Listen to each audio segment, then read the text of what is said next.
बोल जयकारा बोल मेरे श्री गुरु महाराज की जय। बोलो साचे दरबार की जय। सत्यम बोधमयम निरूपममलम प्रत्यक्ष सर्वेश्वरम रत्नैर्मण्डित शीर्ष शुभ्रमुकुटं श्वेतांबरैः शोभितं मुक्तामाल्यविभूषितं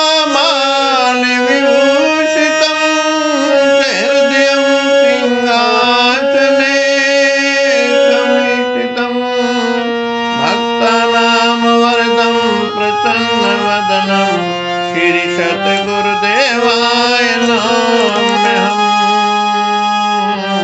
श्री सद्गुरुदेवाय नमः। बंदो चरण सरोज गुरु मुद मंगल आगाज। यही सेवत नर होत है भव सागर से पार। गुरु जी के सुमिरन मात्र से नाटत विघ्न अनंत। तास सर्व आरंभ में ध्यावत है तब संत। तास सर्व आरंभ में ध्यावत है तब संत।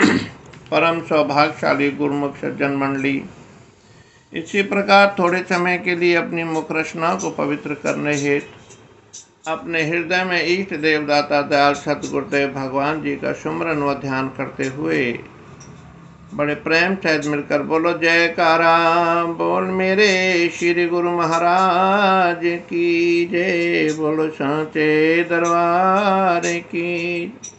प्रेमियों, महापुरुषों के वचन हैं कि ए भोले प्राणी, ये जो मनुष्य तन तुझे परमात्मा ने दिया है, इसकी कदर कर ले, इसकी पहचान कर ले कि किस लिए मालिक ने तुझे तन दिया है और क्या तू करने लगा है। क्योंकि अंत में ऐसा ना हो कि पछताना पड़े। क्योंकि महापुरुष हमको दिन रात यही हिदायत देते हैं कि कब हूँ कि कर करुणा नरदेही देत ईश बिन हेत स्नेही। भगवान ने बिना किसी हेत के, बिना किसी लाभ के, लगाव के इस जीव को ये तन दे दिया है, ताकि किस लिए कि मेरे को प्राप्त कर ले, मेरी भक्ति कमा ले, ताकि इसको 84 लाख योनियों में न जाना पड़े। गुरु नानक देव जी महाराज जी ने भी कहा है कि प्राणी नारायण सुध ले, ओ प्राणी नारायण सुध ले। छिन छिन अवधि घटत निस्वासर वृथा जात है दे। तरना पो विखियन में खोयो बालापन अज्ञाना। विरुद्ध भयो रहु नय समझे कौन कुमत और झाना। मानुख जन्म दियो जय ठाकुर सो ने क्यों बिसरायो। मुकत होत नर जाके सिमरे निमकन ताको गायो। माया को मधु कहाँ करत है संगी ना कोई जाई। नानक कहत चेत चिंता मने हुए अंत सहाई। गुरु नानक देव महाराज जी भी फरमाते हैं, ए भोले प्राणी, अब तो तू कम से कम नारायण की याद कर ले, सुध ले ले। क्योंकि अब तो तेरा अंतिम समय चल रहा है कि न मालूम कब ये जीव इस शरीर से निकल जाए। कम से कम अंत समय पे परमात्मा की याद कर लेगा तो तुझे मालिक का दरबार की प्राप्ति होगी। वैकुंठ लोक की प्राप्ति हो सकती है, स्वर्ग लोक की प्राप्ति हो सकती है, और फिर दोबारा मनुष्य तन की भी प्राप्ति हो सकती है। जो कि भक्ति बची हुई है उसको दोबारा मानव चोले को प्राप्त करके ही कर सकता है जीव, और किसी योनि में नहीं कर सकता।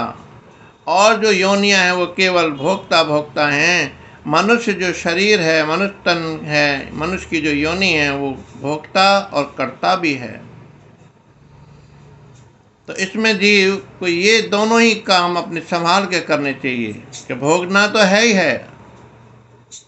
महापुरुष कहते हैं कि जब भोगना ही है तो प्यारे अच्छे कर्म क्यों ना करो, गलत कर्म क्यों करें।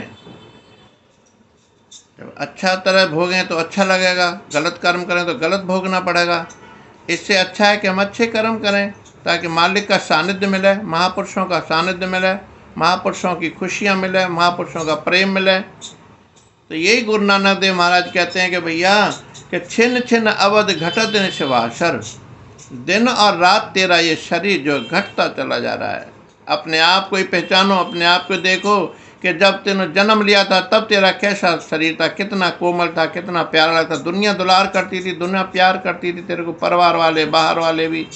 जैसे जैसे बड़ा हुआ वो प्यार कम होता चला गया। जब जवानी पे आया तो तूने अपना समय विषयों में खो दिया था।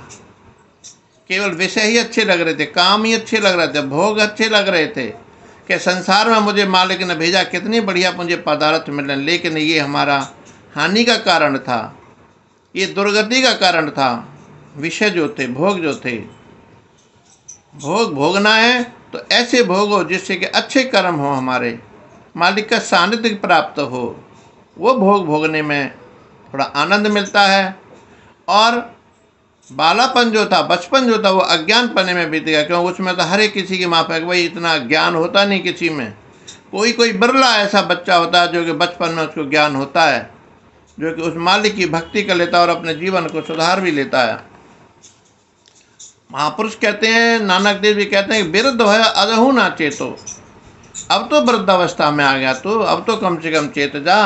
कौन कुमत उलझाना, तेरी बुद्धि पर कौन सी उलझन ऐसी पड़ी हुई है, कौन सा पत्थर पड़ा हुआ जो कि तू अपने आप को नहीं समझ पा रहा भाई हैं। मानुष जन्म दियो जय ठाकुर, उस परमपिता परमात्मा ने ये तुझे मानुष जो जन्म दिया हुआ है, तूने इसको भी विसरा दिया, इसको भी भूला हुआ है। किस कारण से दिया था तेरे को ये मनुष्य शरीर, कि बड़ी खुशकिस्मती से पाई है तूने ये जिंदगी। अगर जिंदगी पा करके भी तूने ना की मालिक की बंदगी, ऐसी इसरत में तूने यूं ही जीवन गंवा दिया, मालिक का नाम सुमरन किया नहीं किया तो फिर क्या किया। हाथ मलते हुए यहाँ से लौट के जाना है तो मालिक को क्या खुशी मिलेगी। बड़ी भागों वाले हैं हम, बड़ी किस्मत वाले जो मनुष्य तन मिल गया, और उससे ऊंचे हम सौभाग्यशाली हो गए कि हमें सतगुरु की प्राप्ति हो गई। लेकिन सतगुरु की प्राप्ति करके भी अगर हमने अपने जीवन को नहीं सुधारा तो फिर क्या सुधारा, हमने क्या किया। इसीलिए महापुरुष दिन रात हमको यही अथक परिश्रम करके समझाते हैं कि भैया उस मालिक की जन्म, मालिक की भक्ति कर ले, जो जन्म तुझे मालिक ने दिया है मनुष्य जन्म का, कि मुकत होत नर जाके सुमरे निमग्न ताको गायो। मालिक ने ये नाम दिया है, नाम भी दिया है, बख्शिश भी किया है और तन भी दिया है। इसी से मुक्ति प्राप्त हो सकती है हमें मनुष्य तन से। और जिसका हमने नमक खाया है तब भी हम नमक हराम हो रहे हैं। कम से कम गीत उस मालिक की तो गा लें कि मालिक तूने बहुत हमारे को कृपा करके इस तन दे दिया है, माया को का गर्व करता है। इस माया का मद में अहंकार में क्यों गर्व करता है, क्योंकि छिन छिन घट रहा है, ये तो अवधि घट रही। तुझे आज जो सुंदरता है, सुंदरता में जो तूने अपने आप को इतना अहंकार हो रहा, मैं बलशाली हूँ, मैं शक्तिशाली हूँ, मैं सौंदर्यवान हूँ, मैं पैसे वाला हूँ, मैं कोठी वाला हूँ, मैं बंगले वाला हूँ, ये सब इस पर घमंड करना बेकार है। अगर घमंड करना है तो केवल एक करो कि मालिक की भक्ति पे, कि भगवान की भक्ति में कितनी कर सकता हूँ, है ना। बस एक ही घमंड होना चाहिए मालिक का, ये मेरा है, मैं इसका हूँ बस। और दूसरा घमंड सब बेकार ले कर देता है, हमें अधोगति में ले जाता है। कि नानक कहत चेत चिंता मन, गुरु नानक देव जी कहते हैं भैया चेत और चिंता कर, उस मालिक के नाम का स्मरण करके, जो कि अंत में तेरे यही सहाय होगा और कोई सहाय नहीं होगा। ये शरीर भी सहायक नहीं है तेरा, जिस सौंदर्यता पे आज अपने आप को अहंकार मराया है कि मैं इतना खूबसूरत हूँ, ये तेरी खूबसूरती एक दिन सब धरी की धरी रह जाएगी। कोई नहीं पूछेगा इसको, शरीर को। अगर इस शरीर के रहते रहते मान ली कि अगर हमने भक्ति कर ली, बंदगी कर ली तो बहुत अच्छा है, वरना तो कौन पूछेगा, कोई नहीं पूछेगा। कहते हैं कि जब अंतिम समय आता है तो जीव घबराता है, तड़पता है, फड़फड़ाता है। जब यमदूत आकर के घेर लेते हैं चारों तरफ, तो महापुरुष कहते हैं कि धनानि भूमौ पशवश्च गोष्ठे भार्यागृह द्वारे जना शमशाने देह चितायाम परलोक मार्गे जीव केवलम अधिगच्छति। धनान भूमौ, जब मनुष्य जब घबराता है, यमराज यमदूत उसको घेरते हैं तो वो कहता भैया मुझे छोड़ दो। तो यमदूत कहते हैं कि भैया आप छोड़ने के लिए नहीं आए, हम लेने के लिए आए हैं। अब तो चलना पड़ेगा और ये डंडे भी खाने पड़ेंगे। क्यों? क्योंकि तूने ऐसे कर्म नहीं किए। फिर जो तूने कर्म किए उससे पूछ ले। तो धनान भूमौ, पहले जमीन को धन को जमीन में गाड़ते थे। बैंक इतने नहीं होते थे, बैंक थे ही नहीं, घरों में छुपा के रखना, जमीन में रखना धन को। तो कहता है जिसका शरीर छोड़ रहा है कि अरे भाई धन, तू मेरी मदद कर ले, मुझे छुड़ा ले इनके चंगुल से, यमदूत के चंगुल से मुझे छुड़ा ले, ये मुझे मारेंगे। तो धन कहता है कि नहीं भैया नहीं, हम तेरी मदद नहीं कर सकते। बोले क्यों?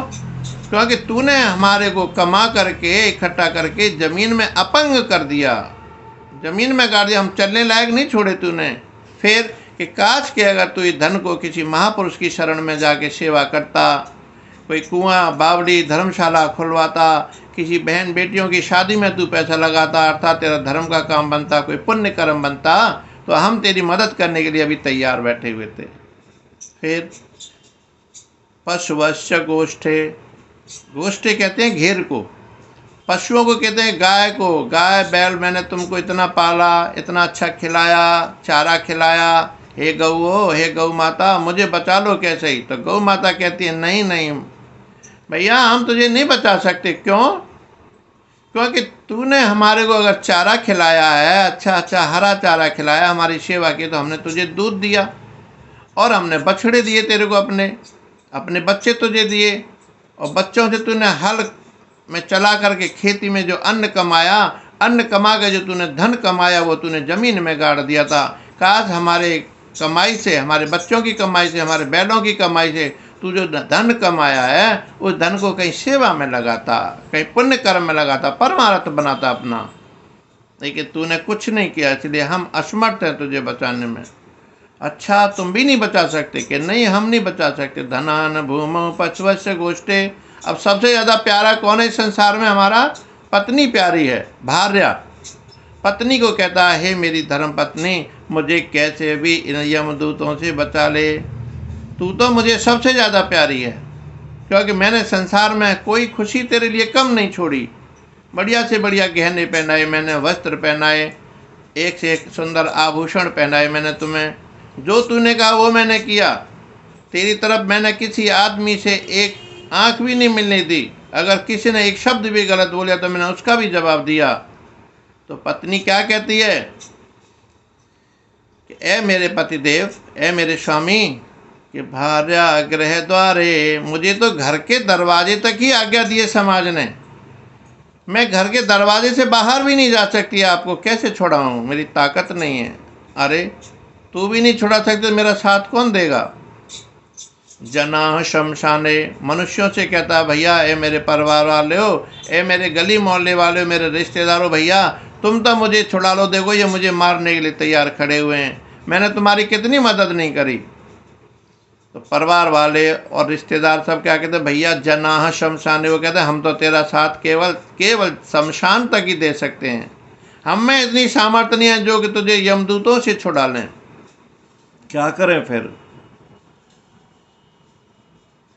धनान भूमौ पशवश्च गोष्ठे भार्या गृह द्वारे जना शमशाने देह चितायाम परलोक मार्गे जीव केवलम अधिगच्छति।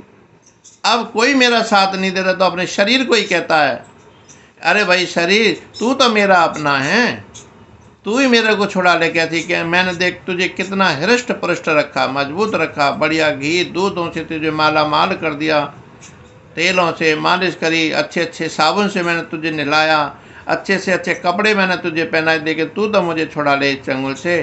तो शरीर क्या कहता है कि देह चितायम, हम तो केवल भैया तेरा साथ चिता तक देंगे। क्यों कि इस मनुष्य तन को प्राप्त करके तूने जो भी धन कमाया, अगर वो धन तूने जमीन में गाड़ दिया था, अगर उसी धन को कमा करके थोड़ा महापुरुषों की सेवा करता, किसी शास्त्रों के द्वारा संतों की सेवा करता, सत्संग में जाता, ज्ञान प्राप्त करता, किसी बहन बेटियों की शादी में कुछ सेवा करता, जो असहाय थे, जो भूखे प्यासे थे, उनको कुछ भोजन कराता, तो हम आज तेरी मदद करने के लिए तैयार था। मैं शरीर भी, तूने मुझसे क्या कमाया?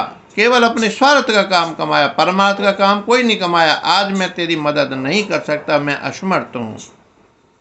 अब कि जीव केवलम, केवल जीव ही तेरा साथ दे सकता है, वो भी ईश्वर का अंश है। लेकिन इस जीव से तूने क्या काम किया? केवल केवल संसार के भोगों में लिप्त रहा, कोई धर्म का काम नहीं किया तूने। काश किसी संत महापुरुष की शरण में चला जाता भाई, तो उनके ज्ञान से तेरी बुद्धि में कुछ फर्क पड़ जाता। लेकिन तूने संतों की कदर नहीं जानी, तूने अपनी भी कदर नहीं जानी। इसीलिए गुरु नानक देव महाराज कहते हैं, प्राणी नारायण सुध ले। अब तो कम से कम सुध ले भगवान की, अब तो उसको याद कर ले, क्योंकि ये शरीर तेरा साथ भी नहीं दे रहा। कोई साथ दे रहा? परिवार का कोई भी साथ नहीं दे रहा। पल पल तेरा शरीर घटता जा रहा है।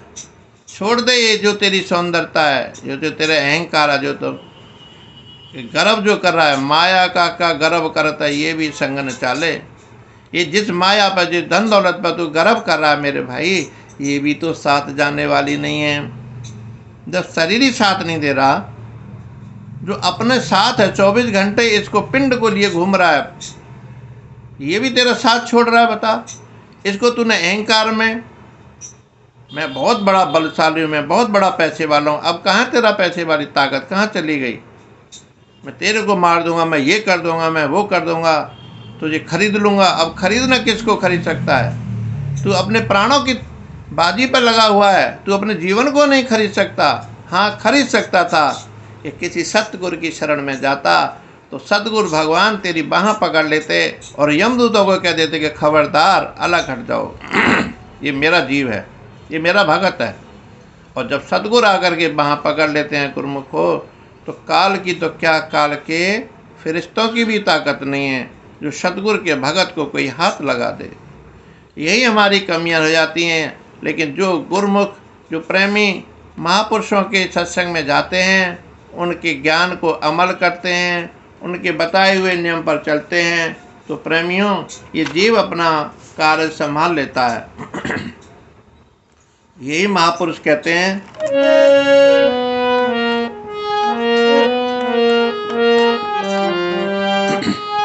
उम्र तेरी धोखे में बीत गई, ना लियो राम का नाम। उम्र तेरी धोखे में बीत गई, ना लियो राम का नाम। और ना लियो राम का नाम, अरे ना लियो राम का नाम। उम्र तेरी धोखे में बीत गई, ना लियो राम का नाम। उम्र तेरी धोखे में बीत गई, ना लियो राम का नाम। के बालापन हंस खेल गवायो, बालापन हंस खेल गवायो, गई जवानी बुढ़ापा आयो, गई जवानी बुढ़ापा आयो। अरे तेरी आज तेने नेहा लगायो, और वो भी न संग गई, ना लियो राम का नाम। उम्र तेरी धोखे में बीत गई, ना लियो राम का नाम। उम्र तेरी धोखे में बीत गई,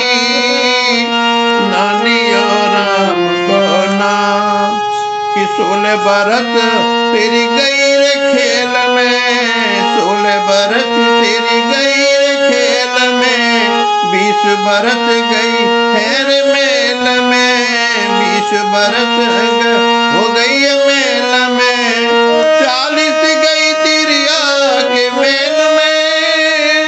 जीवन तेने विश्व में गमा दिया, 20 वर्ष तक खेल खेल में जीवन बिता दिया, और भैया 16 वर्ष तक तूने बचपन में गंवा दिया, और अब 40 साल तक उम्र तूने परिवार में गंवा दिया, भोगों में गंवा दिया।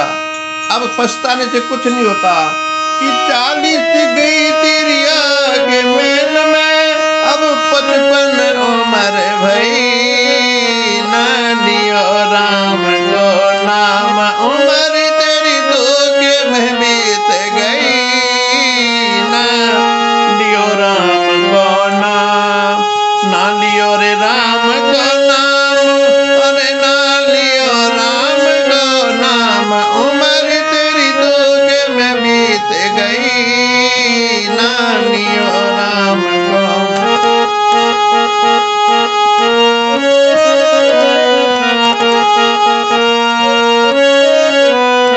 अब तो जाग पड़ा क्यों सोवे, अब तो जाग पड़ा क्यों सोवे, सोवे से कछु काम न होवे, सोवे से कछु काम न होवे।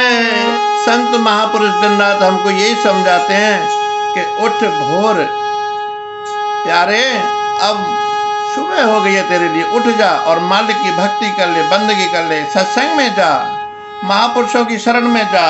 कि अब तो जाग पड़ा क्यों सोवे, सोवे से कछु काम न होवे, अरे कर्मन की गति कहाँ तक ढोवे, कर्मन की गति कहाँ तक ढोवे, तेरी आयु नाए रही, ना लियो राम को नाम, उम्र तेरी दो के में बीत गई, ना लियो राम को नाम, उम्र तेरी।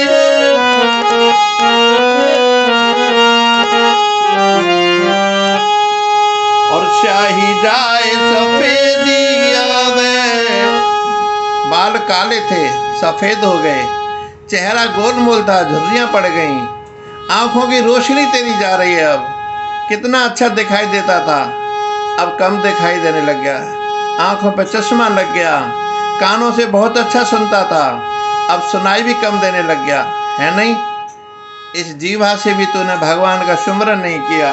कि स्याही जाए सफेदी आवे, तन की खाल से कुड़ी सब जावे, स्याही जाए सफेदी आवे, तन की खाल सभी सुकुड़ तो जावे, अरे बंदर जैसा मुंह हो जावे। बुढ़ापे का भैया मुंह देखो कि कैसी शक्ल हो जाती है, और जवानी में और बचपन में ये चेहरा कितना प्यारा लगता था, हर एक कोई प्यार करता था। अब बुढ़ापे में कैसा हो गया कि बंदर जैसा रे मुंह हो जावे, शक्ल तेरी सबरी रे बिगड़ गई, ना लियो राम को नाम, उम्र तेरी दो के में बीत गई, ना लियो राम को नाम, ना लियो राम को नाम, अरे तूने ना लियो राम को नाम, उम्र तेरी धोखे में बीत गई।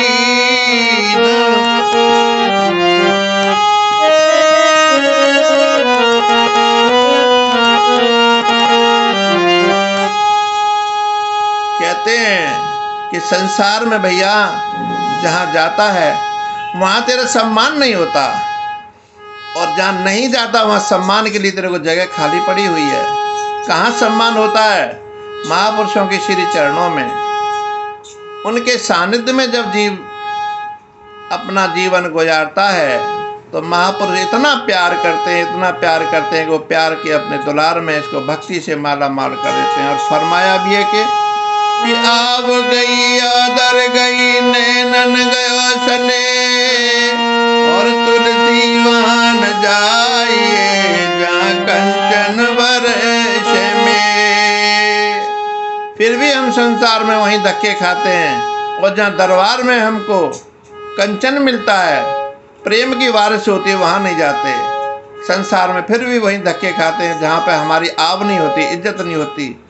कैसे कैसे बेइज्जती कर देते हैं संसार वाले, परिवार वाले, कि जिनके लिए हमने सारा जीवन समर्पण कर दिया, जिनको अपना बना लिया कि तुम मेरे हो अब, और वही एक वक्त पे आकर के धोखा दे देते हैं, धक्के मार देते हैं कि चल आला हट, तेरे लिए हमारे दिल में अब कोई जगह नहीं है। कितना दुख होता है कि जिसको मैंने अपना माना, जिसको मैंने अपना बना लिया, आज उसी ने मुझे धोखा दे दिया। परमात्मा की शरण में आ जा मेरे प्यारे, वो तुझे धोखा नहीं देंगे। तू भूलता रहेगा फिर भी वो तुझे अपनाते रहेंगे। और यही कहते हैं कि आव गई आदर गयो नैनन गयो सने, तुलसी वहाँ न जाइए जहाँ कंचन बरसने, उम्र तेरी धोखे में बीत गई नानियो राम को नाम, उम्र तेरी धोखे में बीत गई नानियो राम को नाम। कि दीन दयाल भी थे तुम पहले, आज संसार की क्या हालत है, बहुत अच्छे बने हुए हैं लेकिन दूसरों के घर को बर्बाद करने में लगे हुए हैं। भले बने हुए हैं कि मैं तेरा बहुत भला हूँ, लेकिन घर घर में अंदर ही अंदर उसके घर को बर्बाद कर रहे हैं। एक दिन खा जाएंगे, बर्बाद कर देंगे। संसार में उसकी मिट्टी खराब हो जाएगी, बदनामी हो जाएगी, लेकिन नहीं मानते लोग। फिर भी जो चाहता है उसको चाहते नहीं, उसको छोड़ पकड़ते नहीं है, और जो बाहर से चाहता है उसको पकड़े बैठे हैं। इसलिए महापुरुषों की शरण में जा, जो महापुरुष चाहने वाले हैं हमको, संसार वाले बिगाड़ने वाले हैं भैया। जिसको तू अपना समझे बैठा है ना, वो तेरे अंदर ही अंदर घुन की तरह लगा हुआ है। घुन एक लकड़ी को खा जाता है ना, पता भी नहीं पड़ता। ऐसे जिसको तू अपना हितैषी समझता है ना, वो तुझे खा जाएगा, नहीं छोड़ेगा। केवल अपना आज का स्वार्थ ही उसको सिद्ध हो रहा है कि स्वार्थ लाग करें सब प्रीति, सुर नर जन मुन की ये रीति। अपना स्वार्थ केवल क्या कि मुझे इसको ही बस खुशियाँ मिल रही हैं, और झूठ माट को तू खुशियाँ दे रहा हूँ मैं, नहीं। सच्ची खुशियाँ कहाँ मिलती हैं? महापुरुषों के श्री चरणों में, यहाँ नहीं मिलेंगी।